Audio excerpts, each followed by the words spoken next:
In a distant time, in the heart of a quaint village, the legend began, a tale woven with the threads of laziness and the sparks of transformation. Amidst the village's cobblestone paths and thatched roofs, there dwelled a lad named Rohan, a name whispered with a sigh for his apathetic nature and dreams left unchased. Rohan was a character known far and wide for his reluctance to embrace ambition. He reveled in idleness, letting each moment slip through his fingers like grains of sand dancing in the wind. Advice fluttered around him like autumn leaves, carried by well-meaning kin and steadfast friends.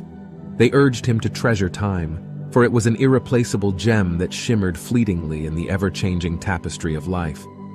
One day, a wizened figure, Mr. Gupta, descended upon the village. Whispers of his sagacity and his knack for unriddling the most tangled woes raced like wildfire through the village lanes.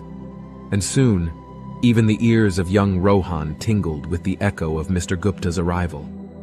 Curiosity stirred within Rohan, an ember ignited in his chest. It beckoned him, compelled him, to tread the path towards the banyan tree where the old sage took refuge. Beneath its sprawling branches, like a guardian of wisdom, Mr. Gupta sat, a reservoir of knowledge etched upon his face.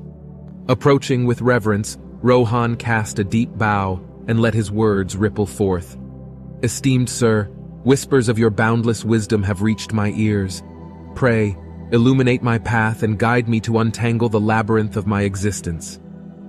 With a knowing smile, Mr. Gupta produced an hourglass, a vessel of time itself. Gently, as if cradling the universe, he passed it to Rohan. "This hourglass, young one," he began, "is but a vessel of existence. Each grain of sand it holds embodies a moment, a chance that beckons, a choice to be made." Held within the boy's hands, the hourglass's weight bore upon him the gravity of its purpose. Mr. Gupta's voice wove on, each word akin to a brushstroke that painted the canvas of understanding. "Imagine, Rohan, that every grain slipping through the glass is an opportunity squandered. Each moment uncherished becomes a whisper lost in the winds of time." Rohan's eyes grew wide, pupils reflecting the universe contained within the hourglass.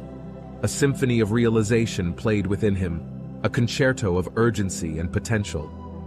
"But sir," he inquired with fervor, "how shall I mend my ways? How can I seize the fragments of time and forge them into a tapestry of purpose?" The sage's smile held the warmth of 1,000 hearths. "In the smallest stones, young one, lie the ripples that shape the river. Set goals, embrace tasks, and carve them into shards manageable. Prioritize, dedicate, for in the dance of focus, mastery finds its rhythm."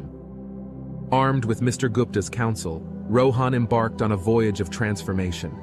Like a sculptor of destiny, he chiseled his routine, etching boundaries and discarding distractions. Each tick of the clock sang a ballad of progress, each day ushering a new verse. From the fragments of his resolve, Rohan forged a new reality. The days metamorphosed into weeks, the weeks into months. Triumphs once imprisoned by procrastination were now free, cascading like waterfalls down the mountainside of his determination. Passions stirred from their slumber. Talents bloomed like wildflowers in a sunlit meadow. In awe, the villagers watched Rohan's journey unfurl, a tapestry woven from his rekindled spirit and the wisdom of an old sage. Time no longer whispered futilely, for in Rohan's steps, it danced with purpose. As seasons wove a new chapter, Rohan's footsteps led to a legacy that would one day whisper through the lips of generations. Time marched on, an unrelenting river, aging Rohan into the role of an elder. The village adorned him with laurels of respect, for his transformation was a beacon, a constellation guiding wanderers through the sea of complacency. His counsel became a symphony that echoed in the hearts of the youth, urging them to seize each fleeting second, to forge their destinies with the hammer of intent. The village thrived, nurtured by the wisdom of Mr. Gupta and the legacy of Rohan. Their story became the village's anthem, a reminder that time was a symphony waiting to be composed, a treasure map etched in moments. And so, the village flourished under the gaze of time's silent tutor, its legacy etched in the steps of the transformed and the cadence of purpose.